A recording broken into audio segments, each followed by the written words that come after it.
नमस्कार दोस्तों, applied study channel में मैं निशांत प्रभाकर आप सभी का हार्दिक स्वागत करता हूं। अभी हम लोग इंटरव्यू सीरीज चला रहे हैं यूपीपीसी लगी जो 2022 बैच हैं, जिनका इंटरव्यू अभी बहुत जल्द शेड्यूल है, अगस्त लास्ट में या सितंबर में होगा।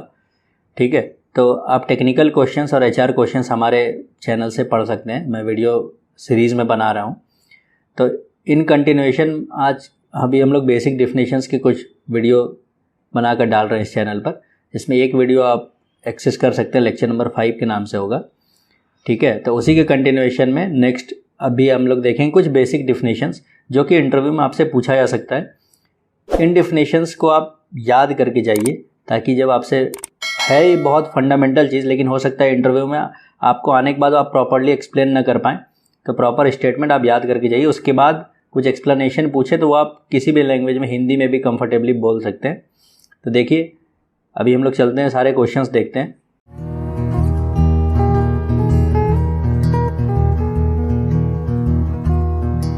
तो सबसे पहला क्वेश्चन है, what is a circuit breaker.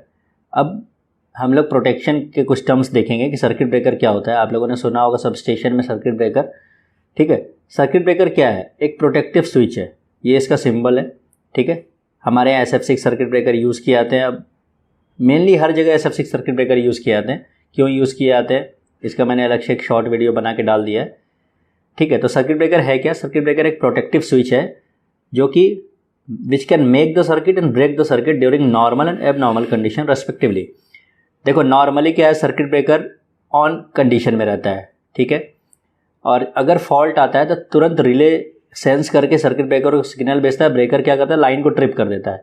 Line को ट्रिप करते ही करंट ज़ीरो हो जाता है, तो फॉल्ट को हम लोग ओवरकम कर लेते हैं। ठीक है, ट्रिप कमांड इनको कहाँ से मिलता है? रिले से मिलता है। और सर्किट ब्रेकर ऑल कंडीशंस में ऑपरेट करता है, no load, full load, abnormal, सारे कंडीशंस में सर्किट ब्रेकर को हम लोग ऑपरेट कर सकते हैं। आइसोलेटर को हमेशा नो लोड पे ऑपरेट करना चाहिए। सर्किट ब्रेकर किसी भी लोड पे ऑपरेट कर सकता है। और फॉल्ट सेंस करते ही ब्रेकर क्या करता है, लाइन को ट्रिप कर देता है, क्योंकि फॉल्ट अगर कहीं भी आया, आपका फॉल्ट ट्रांसफार्मर तक ट्रैवल नहीं करना चाहिए। ठीक है, और जहाँ जहाँ ट्रैवल करेगा इक्विपमेंट्स उससे बर्न आउट हो जाएंगे। तो हम कोशिश करते हैं कि जहाँ फॉल्ट आए इमीडिएटली ब्रेकर ट्रिप करे, ताकि फॉल्ट करंट दूसरे जंक्शन पे नहीं पहुँच पाए। ठीक है, तो सर्किट ब्रेकर का डेफिनेशन आप याद कर लीजिए कि एक प्रोटेक्टिव स्विच है which can make the circuit and break the circuit during normal and abnormal conditions. चलिए नेक्स्ट क्वेश्चन देखते हैं। What are step potential and touch potential. Step potential मतलब दोनों पैरों के बीच, अगर आप किसी एनर्जाइज्ड ऑब्जेक्ट के पास खड़े हैं तो आपके जो दोनों पैरों के बीच पोटेंशियल डिफरेंस है ना, ये स्टेप पोटेंशियल है। और इस एनर्जाइज्ड ऑब्जेक्ट और आपके एक फुट के अक्रॉस जो वोल्टेज डेवलप हो रहा है वो आपका टच पोटेंशियल है। तो अगर दोनों पैरों के बीच जो वोल्टेज डेवलप हो रहा है वो आपका स्टेप पोटेंशियल है, और इस ऑब्जेक्ट जो कि एनर्जाइज्ड है, इससे और आपके पैर के बीच जो पोटेंशियल डेवलप हो रहा है, वोल्टेज डेवलप हो रहा है, वो टच पोटेंशियल है। ठीक है, तो मैंने डेफिनेशन के फॉर्म में यहाँ लिख दिया है कि step potential is a voltage between the feet of a person standing near an energized grounded object, मतलब बिटवीन द फीट। ठीक है, और टच पोटेंशियल क्या है? Between energized object and the feet of a person. ठीक, चलिए next question देखते हैं। What is a relay. Relay और सर्किट ब्रेकर मिलकर मेन प्रोटेक्शन सिस्टम बनाते हैं हमारे सबस्टेशन के लिए। तो रिले क्या है? रिले सेंस करता है ना, रिले सेंस करके ब्रेकर को सिग्नल देता है कि आप ट्रिप करिए। तो रिले क्या है? इलेक्ट्रोमैकेनिकल और solid state device use to control a device और a circuit electrically by applying a control signal to the coil. Relay जैसे ही सेंस करता है कोई एबनॉर्मल एक्टिविटी, करंट, ठीक है, और वोल्टेज, जिस चीज़ का रिले होता है वो अपने करस्पॉन्डिंग टर्म को सेंस करता है। ठीक है, जैसे अगर आप ओवर करंट के लिए लगाएंगे तो करंट जैसे ही ओवर होगा अपने लिमिट से, तुरंत रिले सेंस करेगा, ब्रेकर को सिग्नल देगा। ठीक है, ओवर वोल्टेज के लगाएंगे तो वोल्टेज सेंस करेगा। तो relay corresponding control signal sense करता है और तुरंत ब्रेकर को सिग्नल भेजता है। It is also known by the names auxiliary miniature और कंट्रोल रिले। तो रिले क्या है? एक इलेक्ट्रोमैकेनिकल और सॉलिड स्टेट डिवाइस है use to control a device और a circuit electrically by applying a control signal to the coil. चलिए next question देखते हैं। अच्छा, रिले के बारे में कुछ बता देता हूँ कि बहुत सारे रिले होते हैं। जैसे हमारे लाइन के प्रोटेक्शन के लिए डिस्टेंस रिले होते हैं, ट्रांसफार्मर में हम लोग डिफरेंशियल रिले लगाते हैं। ठीक है, तो main differential relay, distance relay, ये सब आप पढ़ के जाइएगा, आपसे हो सकता है इंटरव्यू में पूछे। नेक्स्ट हमारा प्रोटेक्टिव एलिमेंट है fuse.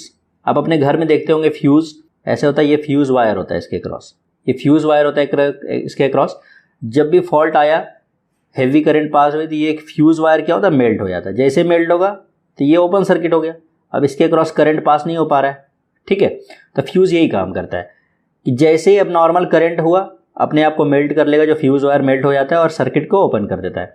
A fuse is a part of the circuit which consist of a conductor which melts easily and breaks the connection when the current exceeds the predetermined value. अब ठीक है, वही मैंने बताया कि excessive current जैसे है fault के कंडीशन में तो फ्यूज़ वायर मेल्ट हो जाएगा। फ्यूज़ वायर किससे बने होते हैं, mainly tin, lead, zinc, silver, antimony, copper, aluminium, ये सब से। तो जहाँ पर जैसा इकोनॉमिकल होता है वैसा हम फ्यूज़ वायर यूज़ करते हैं। तो सर्किट ब्रेकर, रिले, फ्यूज़ ये सब हमारे प्रोटेक्टिव एलिमेंट्स हैं, ठीक है, प्रोटेक्शन डिवाइस की तरह काम करते हैं। चलिए नेक्स्ट क्वेश्चन देखते हैं। What is a current transformer? Current transformer का मेन काम क्या होता है? देखिए सीटी ना रेशियो के हिसाब से यूज़ होता है, जैसे 1000/1, ठीक है, या 500/1, ऐसे स्टैंडर्ड रेटिंग्स आते हैं 800/1। इसका मतलब 1000/1 का मतलब समझिए कि अगर प्राइमरी में 1000 एम्पियर करंट जा रहा होगा तो सेकेंडरी में केवल 1 एम्पियर रीड करेगा सीटी, ठीक है। और हमारे पास जो डिवाइसेस हैं वो बहुत हाई करंट रीड करने के लिए नहीं है, तो हम क्या करते हैं कि सेकेंडरी से करंट मेजर करते हैं 1 एम्पियर और उसके करस्पॉन्डिंग मल्टीप्लाई करके हमें पता चल जाता है कि प्राइमरी में कितना करंट फ्लो हो रहा होगा, ठीक है। क्योंकि 1 एम्पियर मेज़र करने के लिए हमारे पास मेजरिंग इंस्ट्रूमेंट अवेलेबल है ईजिली, लेकिन 1000 एम्पियर मेज़र करने के लिए ईजिली अवेलेबल नहीं होते हैं। तो करंट ट्रांसफार्मर का यही काम होता है कि जब जिस लाइन में हाई करंट फ्लो हो रहा हो तो हम करंट ट्रांसफार्मर से सेकेंडरी में उसको स्टेप डाउन करके 1 एम्पियर या 5 एम्पियर जो भी आपका सीटी रेशियो रहेगा उस हिसाब से हम सेकेंडरी से करंट मेज़र करते हैं, उसके करस्पॉन्डिंग हम सीटी रेशियो से प्राइमरी में करंट डिटरमाइन करते हैं, ठीक है। तो करंट ट्रांसफार्मर भी एक तरीके का ट्रांसफार्मर ही है, बस इसका मेन पर्पस है करंट मेजर करना। तो करंट ट्रांसफर का डेफिनेशन देखिए, current transfer is an instrument transformer in which the secondary current is substantially proportional to primary current and differs in phase from it by ideally 0 degree. तो दोनों में phase difference नहीं होता है, ठीक है। Actually relays and meters used for protection metering are not design for currents and voltage for high currents. देखिए जो रिलेज एंड मीटर्स है ना, बताया मैंने कि बहुत हाई करंट मेजर के लिए नहीं है, तो इसीलिए सेकेंडरी में देखिए current transformer steps down rated system current to 1 ampere और 5 एम्पियर। 1 एम्पियर या 5 एम्पियर रिड्यूस कर देता है अपने सेकेंडरी में, उसको हम लोग इजीली मेजर कर लेते हैं। तो करंट ट्रांसफार्मर एक इंस्ट्रूमेंट ट्रांसफार्मर है जिसमें सेकेंडरी करंट जो है प्रोपोर्शनल होता है प्राइमरी करंट के, जो कि सीटी रेशियो के बराबर होता है, ठीक है, और फेज डिफरेंस आइडियली 0 होता है। तो करंट ट्रांसफार्मर की डेफिनेशन आप लोग देख लीजिए। आप किसी सबस्टेशन में कैसे पहचानेंगे सीटी को? सीटी क्या लाइन के सीरीज़ में लगी होती है, सीटी क्या है, लाइन के सीरीज़ में लगी होती है, ठीक है। और आगे हम लोग देखेंगे अभी सीवीटी या जिसको पोटेंशियल ट्रांसफार्मर, ये कैपेसिटर वोल्टेज ट्रांसफार्मर, ये पैरेलल में लगी होती है, ठीक है। तो सीटी में क्या होता है, ऊपर ऐसा बकेट जैसा बना होगा, सीटी बकेट जैसा। चलिए नेक्स्ट क्वेश्चन देखते हैं। What is a CVT? CVT मतलब capacitive voltage transformer. Capacitive voltage transfer, अब जैसे सीटी क्या करता है, अपने हाई करंट को हम लोग मेजर कर सके ताकि सेकेंडरी को इजीली मेजर कर लेते हैं, स्टेप डाउन कर देता है। सीवीटी भी वही करता है, बहुत हाई वोल्टेज लाइन को अपने सेकेंडरी में वोल्टेज को स्टेप डाउन कर देता है। सीवीटी के सेकेंडरी वोल्टेज की रेटिंग होती है 110/√3 वोल्ट, ठीक है, जो कि 57.7 वोल्ट के आसपास आता है। तो देखिए इतने कम वोल्ट को तो मेज़र करना इजी है, हमारे पास मेजरिंग डिवाइस है जो कि इतने कम वोल्ट को इजीली मेज़र कर लेगा। इसके करस्पॉन्डिंग हम प्राइमरी में पता कर लेते हैं कि कितना वोल्टेज है। तो सीवीटी क्या करते हैं, सीवीटी अभी मैं दिखाऊंगा आगे इसका फिगर क्या है। तो इसका डेफिनेशन पहले देख लीजिए आप लोग कि सीवीटी क्या है, steps down the high voltage input signals and provide the low voltage signals which can easily be measured through the measuring instrument. Capacitor क्या है, पोटेंशियल डिवाइडर यूज किया जाता है हम सेकेंडरी में वोल्टेज निकालने के लिए। मैं इसका फिगर दिखाता हूँ, ये देखिए, ये वेरी हाई वोल्टेज यहाँ अप्लाई होता है। सपोज कि 132 kV अप्लाई हो गया, 132, देख रहे हैं, 1,32,000 वोल्ट। अब इतना हाई आप डायरेक्टली मेजर नहीं कर सकते, तो कैलकुलेशन के हिसाब से हम कैपेसिटर की वैल्यू डिटरमाइन करते हैं जो कि लगाते हैं यहाँ पे, और वोल्टेज डिवाइडर रूल से हम इस कैपेसिटेंस के अक्रॉस यहाँ पे वोल्टेज ले लेते हैं ऑक्सिलरी ट्रांसफार्मर की मदद से, और यहाँ मेजर कर लेते हैं। तो सेकेंडरी में 110/√3 वोल्ट हमें मिलता है, स्टैंडर्ड है। सीवीटी के सेकेंडरी में जो आउटपुट वोल्टेज मिलता है वो स्टैंडर्ड है 110/√3 वोल्ट, ठीक है। जैसे कि सीटी में 1 एम्पियर या 5 एम्पियर मेजर करते हैं, वैसे ही इधर सेकेंडरी में 57.7 वोल्ट लगभग मेजर करते हैं। तो ये आपका सीवीटी का फिगर है, ठीक है। चलिए नेक्स्ट क्वेश्चन देखते हैं। Define load curve. अच्छा, लोड कर्व, ये सब फैक्टर्स ना आप याद कर लीजिएगा, इसको समझ के याद कर लीजिएगा डेफिनेशन। लोड कर्व क्या होता है कि 24 घंटे में, पूरे 24 आवर्स में अगर डेली लोड कर्व प्लॉट करें तो लोड का वेरिएशन क्या है, कंज्यूमर्स किस तरीके से लोड को यूज़ कर रहे हैं, जो ग्रिड होता है ना, जो कंट्रोलिंग ग्रिड होता है, वो सारा देखता रहता है। ठीक है, तो एक ग्राफिकल प्लॉट है showing the variation in demand for energy of the consumers on a source of supply with respect to time. ठीक है, कितना डिमांड हो रहा है वर्सेस टाइम, कि इस घंटे कितनी एनर्जी खर्च हुई।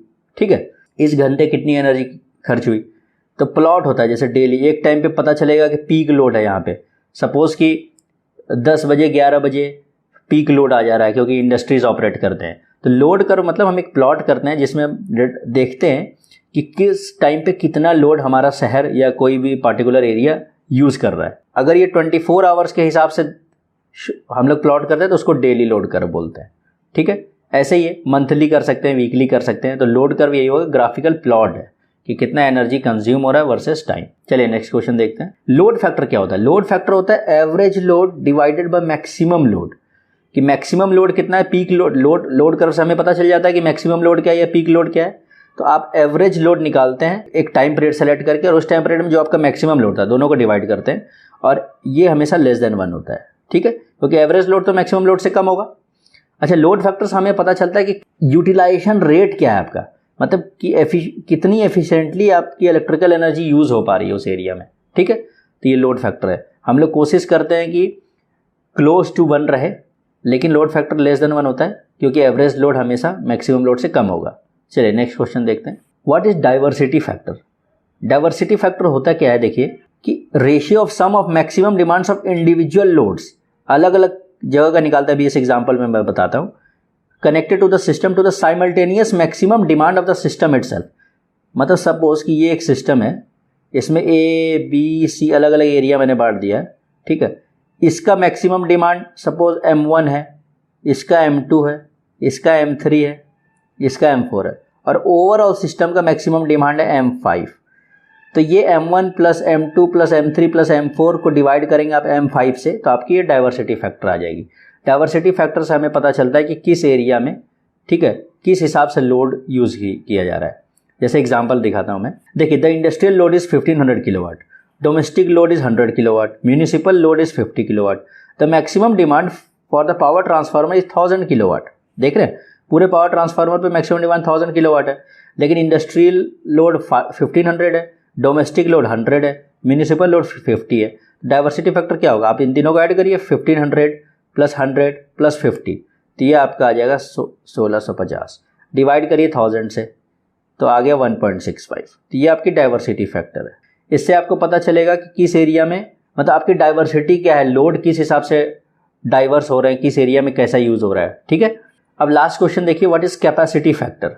कैपेसिटी फैक्टर क्या है, देखिए कि capacity factor is defined as ratio of total actual energy produced over a definite period to the energy that would have been produced if the plant had operated continuously at the maximum rating.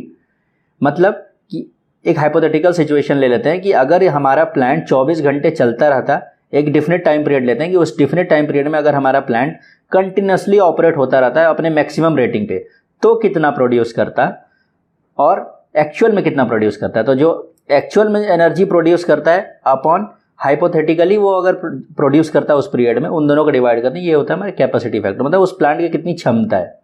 ठीक है, तो capacity factor indicates the extent of use of generating station. ठीक है, capacity factor बहुत important है, इसको आप याद कर लीजिए, इंडस्ट्रीज में यूज़ होता है। ठीक है, खासकर थर्मल में यूज़ होता है। तो देखिए, जो total actual energy produced over a definite time है ना, डिवाइडेड बाय टोटल इतना जितना प्रोड्यूस हो, अगर जनरेटर आपका कंटिन्यूअसली मैक्सिमम रेटिंग पे ऑपरेट करता हो। ठीक है, तो यहाँ से कैपेसिटी फैक्टर हम लोगों ने देख लिया। तो ये बेसिक डिफिनेशंस के कुछ क्वेश्चंस थे जो मैंने स्लाइड में डाले हैं, आप लोग इसे अच्छे से पढ़िए और सारे डिफिनेशंस को आप याद करके जाइए। जो भी फंडामेंटल इलेक्ट्रिकल के डिफिनेशंस आप लोगों को लग रहे हैं कि ये हमसे पूछे जा सकते हैं, उसको याद करके जाइए ताकि आप वहाँ फंसिए मत। बहुत आसान सा सवाल होता है, आपको लगेगा कि हम इलेक्ट्रिकल इंजीनियरिंग की पढ़ाई किए हुए, तो ये मुझे आता होगा बहुत अच्छे से। हालांकि आपको आता होगा, लेकिन आपको वहाँ एक्सप्रेस करना है प्रॉपर्ली डिफिनेशन के रूप में, प्रॉपर्ली स्टेटमेंट के रूप में। तो इसके लिए आप बुक से, मेरे वीडियोस से, कहीं किसी भी अच्छे सोर्स से आप पढ़ के जाइए, कंटेंट लेकर जाइए। ठीक है, ताकि आप बहुत स्मूथली इंटरव्यू दे सके और इंटरव्यू आप क्लियर करिए और जल्दी से हमारे डिपार्टमेंट में आइए और यहाँ पे इलेक्ट्रिकल सिस्टम को संभालिए। तो मिलते हैं फिर अगले वीडियो में, तब तक के लिए जय हिंद।